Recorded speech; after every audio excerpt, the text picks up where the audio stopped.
term limits up for discussion, tomorrow with the Alaska legislature on the federal level. Obviously something I believe in strongly. I think everyone should believe in term limits. Nancy Pelosi is a great example of someone who, is why we need term limits. Don Young, House Representative for 40 years in Alaska, is another reason.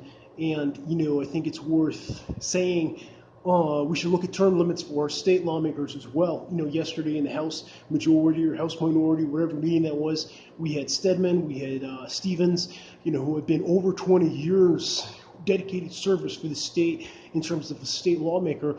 Some of the guys who were spearheading, this drive to raise state lawmakers' salaries in Alaska as well. And, if I was working somewhere 20 years, I would want to raise as well. But the point is, and the question is, when we look at term limits on the federal level, should we have term limits on the state level? You know what I mean? They're a little bit too long. And absolutely, yeah, maybe he needs a raise, maybe he needs a different position if he's been there, decades, over 20 years.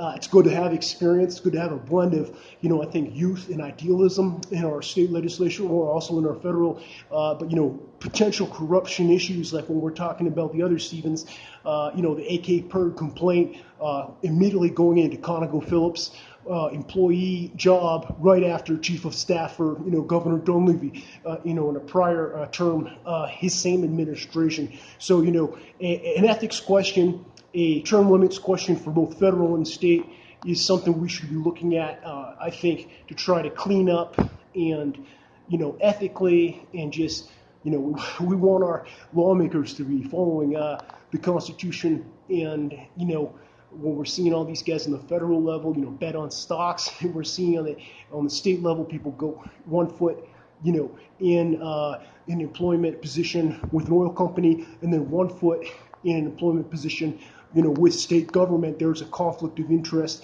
when we're seeing that same oil company, not just if you're against oil companies, but outcompete other oil and natural gas companies in the North Slope. So it's not a fair playing field.